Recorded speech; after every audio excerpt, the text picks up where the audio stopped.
बिस्मिल्लाहिर्रहमानिर्रहीम। अस्सलाम वालेकुम नाज़रीन कराम, मैं हूं मखदूम शहाबुद्दीन और आप देख रहे हैं मेरा फेसबुक और यूट्यूब चैनल।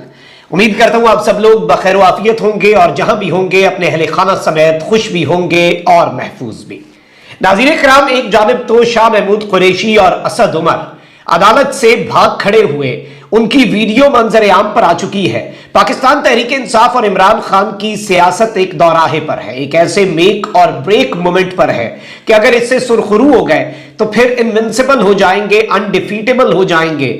लेकिन अगर ये वाला जो एक धचका है ये सस्टेन ना कर पाए तो फिर नुकसान भी नाकाबिले तलाफी होगा। इस हवाले से कुछ डिटेल्स हैं जो आपके सामने रखनी है। जबकि फौजी अदालतें खुदा हाफिज, सुप्रीम कोर्ट में एक बहुत बड़ी मुलाकात हुई है और सुप्रीम कोर्ट में चीफ जस्टिस से जाकर कुछ लोग मिले हैं और फौजी अदालतें जिनमें ट्रायल होना है सिविलियंस का, और ये ऐलान भी है पाकिस्तान की मिलिट्री एस्टैब्लिशमेंट का, चाहे वो खुसूसी कोर कमांडर्स कॉन्फ्रेंस हो या नेशनल सिक्योरिटी कमेटी का एलामिया हो, विफाकी काबीना से उसकी तौसीक हो या फॉर्मेशन कमांडर्स कॉन्फ्रेंस का एलामिया हो, इन तमाम के अंदर एक ही बात है कि किसी को नहीं छोड़ा जाएगा, किसी को स्पेयर नहीं किया जाएगा और सबका ट्रायल जो है, जो जिम्मेदार हुए उनका ट्रायल मिलिट्री कोर्ट्स जो है उनके अंदर किया जाएगा। अब यहां पर एक जानिब तो वकला तहरीक जो है वो भी भयानक ख्वाब बनती जा रही है और वकला किस तरह से इमरान खान की कुव्वत, इमरान खान की स्ट्रेंथ जो है वो बनकर सामने आ रहे हैं। इस हवाले से भी कुछ डिटेल्स डिस्कस कर लेते हैं और वकला का खौफ जो है वो किस कदर बढ़ चुका है ताकतवरों के और अरबाब इख्तियार जो हुकूमत में बैठे हैं उन सब के दिलों के अंदर वो खौफ क्यों है, क्यों उनकी कांपें टांगना शुरू हो चुकी हैं, इस चीज़ को भी डिस्कस करते हैं। सबसे पहले नाज़रीन इकराम मैं आपको ये बता दूं कि एंटी करप्शन अदालत लाहौर ने साबिक वज़ीर आला पंजाब और पाकिस्तान तहरीक इंसाफ के सदर चौधरी परवेज इलाही साहब की जमानत मंजूर कर ली है। पंजाब असम्बली में गैर कानूनी भर्तियों के केस में एंटी करप्शन अदालत के जज अली रजा ने गुज़श्ता रोज फैसला महफूज किया था जो आज सुना दिया गया और इसमें बहुत से लोग कड़ियों से कड़ियां मिला रहे हैं कि चौधरी शुजात हुसैन और सालिक जाकर आईजी जेल खाना जात उन्हें प्रोटोकॉल में लेकर गए और चौधरी परवेज इलाही साहब से उन्होंने मुलाकात कर ली।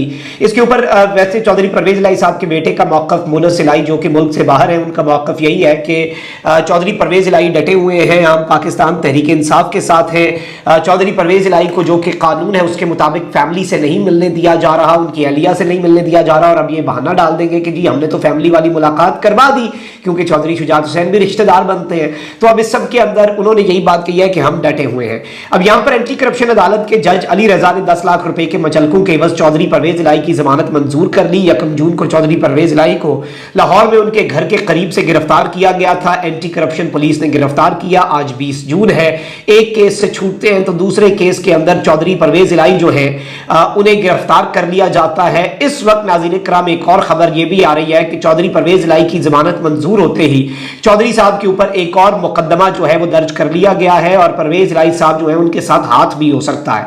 तो ये भी एक बड़ी डेवलपमेंट है। मैं समझता हूं कि अगर मुकदमा दर्ज होता है और दोबारा गिरफ्तार होते हैं तो उसमें भी आपके लिए एक बड़ा क्लियर मैसेज होगा कि चौधरी परवेज इलाही की पोजीशन क्या है, और अगर नहीं होता तो तब भी आपके सामने क्लियर हो जाएगा, क्लैरिटी आ जाएगी। वहीं दूसरी जानिब इस्लामाबाद की अदालत ने मुतनाज़ा ट्वीट केस में पाकिस्तान तहरीक इंसाफ के रहनुमा आजम सवाती को इश्तिहारी करार देने की कार्रवाई शुरू करने का हुक्म दे दिया है। मुतनाज़ा ट्वीट केस में स्पेशल जज सेंट्रल इस्लामाबाद आजम खान ने आजम सवाती की मुसलसल अदम पेशी पर इश्तिहारी करार देने की कार्रवाई का हुक्म दिया। विफाकी तहकीकाती इदारे FIA ने आजम सवाती की दोनों रिहाइश गाहों पर वारंट की तामीली रिपोर्ट अदालत में जमा करवाई। आजम सवाती को फर्द जुर्म आयद करने के लिए आज स्पेशल जज सेंट्रल आजम खान ने तलब किया था, ताहम वो पेश नहीं हुए। जाहिर बात है वो रुपोश है और उन्हें यह भी पता है कि अगर वो इस केस में पेश होते हैं हजारों केसेस हो सकते हैं जिनमें वो अरेस्ट हो सकते हैं, लेकिन ऑब्वियसली वो अदालत पेश नहीं हुए और स्पेशल जज सेंट्रल ने आजम सवाती को 24 जुलाई को पेश होने का हुक्म दे दिया। अदालत के हुक्म पर आजम सवाती की रिहाइशगाह, मोहल्ले और अदालत के बाहर इश्तिहारी करार देने का इश्तिहार भी लगाया जाएगा, यानी पूरे मोहल्ले के अंदर। अब यहां पर एक केस है नाज़रीन इकराम असद उमर साहब के ऊपर और शाह महमूद कुरैशी साहब के ऊपर, और इस सब के अंदर ये बताया जा रहा है कि जी इनकी जमानत जो है वो इस केस में मनसूख हो गई। अब शाह महमूद कुरैशी साहब आपको पता है कि ऑलरेडी डटे हुए हैं। असद उमर साहब जो है उन्होंने कल एक इंतहाई अहम इंटरव्यू भी दिया। कल का दिन असद उमर साहब के ही नाम रहा क्योंकि पहले अदालत के अंदर कमरा अदालत में वो खान साहब से मिले, खान साहब से हाथ मिलाया, खान साहब ने हाथ मिला लिया, उसके बाद खान साहब को अपने साथ बैठने का कहा, खान साहब नहीं बैठे, आगे चले गए, रोस्ट्रम पर चले गए। असद उमर साहब का मूड वहां से भी ऑफ हुआ। हुआ और उनके चेहरे के ऊपर जो तासुरात हैं वो नुमायां भी थे। लेकिन इस सारी की सारी सूरत हाल के अंदर रात को जो असद उमर साहब ने इंटरव्यू दिया काशिफ अब्बासी साहब के प्रोग्राम के अंदर, वो सेल्फ एक्सप्लेनेटरी था, उसमें बड़ी मुनासिब बड़ी रीजनेबल बातें भी की। लेकिन पाकिस्तान तहरीक इंसाफ और इमरान खान ने उस इंटरव्यू के ऊपर जो इंतहाई सख्त रद्द अमल दिया, वो सख्त रद्द अमल भी पूरी कौम ने देखा, वो सब ने देखा कि किस तरह के मामलात हैं और असद उमर साहब जो है उनकी सिचुएशन जो है वो किस तरह की बन चुकी है।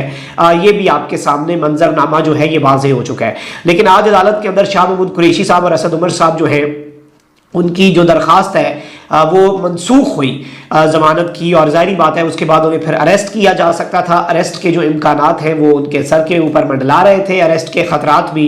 तो वो ये दोनों साहब जो हैं ये यहाँ से अदालत से फौरी तौर पर इन्होंने फरार होने में ही आफियत समझी और एक ही गाड़ी के अंदर जो कि गालिबन शाह महमूद कुरैशी साहब की गाड़ी है उसी में दोनों बैठ के जल्दी जल्दी निकले। जाहिर बात है जिधर से रास्ता मिले उधर से ही फरार होना होता है, क्योंकि अपेरेंटली इन्हें अरेस्ट भी किया जा सकता था। वैसे असद उमर साहब को इतनी परेशानी नहीं होनी चाहिए, वो पार्टी भी छोड़ चुके हैं, मतलब ओहदा छोड़ चुके हैं।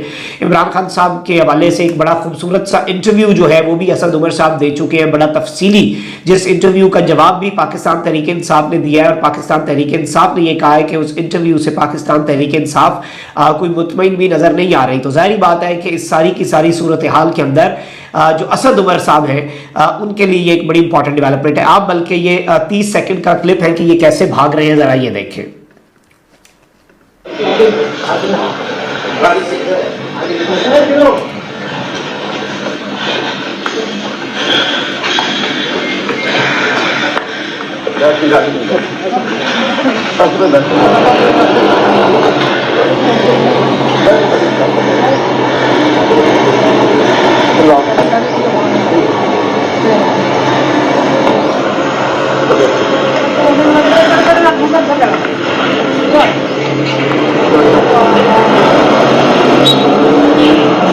जी नाज़रीन इकराम, आपने ये क्लिप जो है ये मुलाहिज़ा फरमा लिया अपनी स्क्रीन के ऊपर, और इसमें बड़ा वाज़ेह है कि किस तरह से दोनों हजरात जो हैं वो यहाँ से फ़रार हो रहे हैं। अच्छा, अब ज़रा आगे बढ़ते हैं और आ जाते हैं कि किस तरह की सूरत हाल बन चुकी है और ये मामलात किस तरफ को जा सकते हैं। अदालत के अंदर जो एक अहम मुलाकात हुई है और उसके साथ वकला तहरीक किस तरह से एक डरावना ख्वाब बन चुकी है, उस पर ज़रा मैं कुछ चीज़ें आपके सामने रख देता हूँ। अच्छा, अब नाज़रीन इकराम, आपको पता है कि ऑलरेडी जो पाकिस्तान के अहम तरीन वकला हैं वो इस वक्त मैदान में आ चुके हुए हैं। एतजाज़ अहसन साहब पाकिस्तान के सीनियर तरीन कानूनदान हैं, लतीफ़ खोसा साहब पाकिस्तान की जो वकला बिरादरी है उसका एक बहुत बड़ा नाम है। और आपको याद होगा कि वकला तहरीक जब उठती है, जब लॉयर्स मूवमेंट उठती है, तो बहुत से लोग जो हैं वो घुटने टेक देते हैं। तो जाहिर बात है वकला जो है वो इमरान खान की कुव्वत भी बने हैं। ज़मान पार्क की रौनकें जब बिल्कुल ख़त्म हो गई तो वो रौनकें बहाल किसने की? वो वकला बिरादरी ने की। वो हम सब ने देखा, हम सब ने विटनेस किया कि किस तरह से पाकिस्तान के जो वकला हैं वो वहाँ पर गए और इमरान खान साहब जो है उनके साथ वो रोज़ाना आज के दिन तक मुलाकातें करते हैं। फिर इमरान खान साहब की जो लीगल टीम है उसके मामलात भी आपके सामने है कि किस तरह की सूरत हाल रही। और इस सब के अंदर जो इम्पॉर्टेंट एस्पेक्ट्स हैं, जो इम्पॉर्टेंट पॉइंट्स हैं, वो ये है कि इमरान खान साहब वकला ने जब मिलिट्री कोर्ट की मुखालफत की तो उसके बाद लतीफ़ खोसा साहब के घर पर एक फायरिंग का वाक़या भी हुआ। इमरान खान साहब उनके घर भी गए कल, और इमरान खान साहब ने लतीफ़ खोसा साहब को वकील भी बना लिया क्वेटा के अंदर जो केस है, क्योंकि इमरान खान साहब को खदशा था कि उस केस के अंदर इमरान खान साहब को क्वेटा बुलवाया जाएगा पेशी के लिए, या तो इमरान खान को कातिलाना हमले में कत्ल करवा दिया जाएगा या फिर इमरान खान को भुट्टो बना दिया जाएगा, यानी उस केस के अंदर फांसी दे दी जाएगी। अब ये सारी चीज़ें अपनी जगह, लेकिन आज क्वेटा में इमरान खान के कत्ल के मुकदमे में नामजदगी के खिलाफ दरखास्त के मामले में सुप्रीम कोर्ट में इमरान खान के वकील सरदार लतीफ़ खोसा ने केस दायर कर दिया। लेकिन इससे भी ज़्यादा बड़ी और अहम तरीन डेवलपमेंट यह है कि एतजाज़ अहसन साहब ने एक आईनी पटिशन जो है कॉन्स्टिट्यूशनल पटिशन दायर की है सुप्रीम कोर्ट ऑफ पाकिस्तान के अंदर कि फौजी अदालतों के अंदर सिविलियंस का ट्रायल ना हो सके। अब इस सब के अंदर जाहिर बात है पाकिस्तान के ताकतवर हल्कों का मौक़िफ़ अपनी जगह पर बहुत वाज़ेह है, और इस सब से बहुत से लोगों का ये मानना है कि अगर अदालत ने स्टैंड लिया तो इसमें judicial establishment versus military establishment, यानी अदलिया बामुकाबला ताकतवर हल्के जो हैं वो हो सकता है और एक बहुत बड़ा क्राइसिस मुल्क के अंदर जन्म ले सकता है। लेकिन ये मामला कॉन्स्टिट्यूशनल है। इस सब के अंदर सरदार लतीफ़ खोसा और एतजाज़ अहसन, क्योंकि एतजाज़ अहसन साहब की ये पटिशन है और इसमें लतीफ़ खोसा साहब एतजाज़ अहसन साहब को रिप्रेजेंट करेंगे।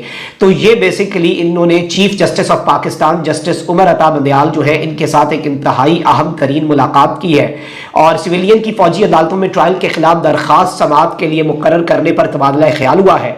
और इमरान खान साहब, ऑलरेडी आपको पता है कि इस सब के अंदर एक इमरान खान साहब की तरफ से भी पटिशन आ सकती है, लेकिन मुलाकात में मौजूदा मुल्क की सूरत हाल समेत दीगर कानूनी उमूर जो है वो भी जेर बहस आए। जो चीफ जस्टिस एतजाज हसन साहब की मुलाकात हुई है और लतीफ खोसा साहब की, और इस सब के अंदर ये मुकदमा जो है वो जल्दी सुनने के लिए भी दरखास्त जो है वो दायर की जाएगी कि जल्द अज जल्द इस मामले की समाअत कर दी जाए। अब एक जानिब ये सारी की सारी चीज़ें हो रही हैं और ये मुलाकात इंतहाई अहम है, ये अहमियत की हामिल है। वहीं दूसरी जानिब अब जो एक नया प्रोपेगेंडा फैलाया जा रहा है और एक मैसेज जो है वो ट्विटर और व्हाट्सएप पर गर्दिश कर रहा है कि जी एक और बगावत का मंसूबा तैयार हो चुका है। जमान पार्क में वकला की एक फौज तैयार हो चुकी है। भाई वकला अगर एक मूवमेंट लीड भी करते हैं तो वो पुरअमन मूवमेंट लीड करेंगे, उनसे बेहतर आइन और कानून कौन जानता है। और अब ये इस तरह के मैसेजेस फैलाए जा रहे हैं, ये इस खौफ की अलामत है, ये मैसेजेस फैलाना और ये प्रोपेगेंडा और ये मिस इन्फॉर्मेशन फैलाना, जो खौफ इस वक्त लाहक है इस हुकूमत को कि वकला जो है जब वो मैदान में आए तो फिर बहुत कुछ होगा। पिछले कई दिनों से कह रहे हैं कि जी जमान पार्क से होने वाली वकला के साथ मुलाकातों के मकासद सामने आ रहे हैं और काफ़ी दिनों की ट्रेनिंग के बाद वकला सड़कों पर और ये सारी बातें, और इसके अंदर पता नहीं किस तरह के लोग, और इस तरह का एक प्रोपेगेंडा जो है पूरे का पूरा लॉन्च किया जा रहा है। मैं ज़ाती तौर पर समझता हूँ कि ये वकला के साथ ज्यादती है वैसे उनके इस तरह की चीज़ें करना और इस तरह की बातें करना। और जिस तरह से एतजाज हसन साहब ने कहा कि हम डटने वाले नहीं, हम डटेंगे और हम किसी भी सूरत मामलात जो है उनसे पीछे हटने वाले नहीं हैं, तो ये भी एक फैक्टर है जो बड़ा इंपॉर्टेंट है और एक इंतहाई मैं ये समझता हूँ कि अहम तरीन किरदार अदा करेगा। और अब देखना यह है क्योंकि वकला की तहरीक और इस तरह के प्रोपेगेंडास भी इस जाने में एक बड़ा वाज़ेह इशारा है कि वकला जो है वो दर्द सर बने हुए हैं, वकला जो है वो इस वक्त काबू में नहीं आ रहे और वकला जो है उन्हें कंट्रोल करना इस वक्त बहुत ज़्यादा मुश्किल से मुश्किल तर होता जा रहा है। तो ये सारी की सारी चीज़ें जो है ये बड़ी इंपॉर्टेंट हैं और अब सोच विचार जो है वो ऑलरेडी शुरू हो चुका है ऊपर लेवल पे कि वकला को किस तरह से कंट्रोल करना है, वकला को किस तरह से कंटेन करना है, वकला का रास्ता किस तरह से रोकना है। सो लेट्स सी कि ये मामला जो है ये किस तरफ को जाता है, कहाँ पर जाकर रुकता है, क्योंकि अभी तक सूरत हाल वाज़े बिल्कुल भी नहीं है। कमेंट सेक्शन में राय का इजहार जरूर करें। अपना बहुत ख्याल रखें। अल्लाह निगहबान। पाकिस्तान।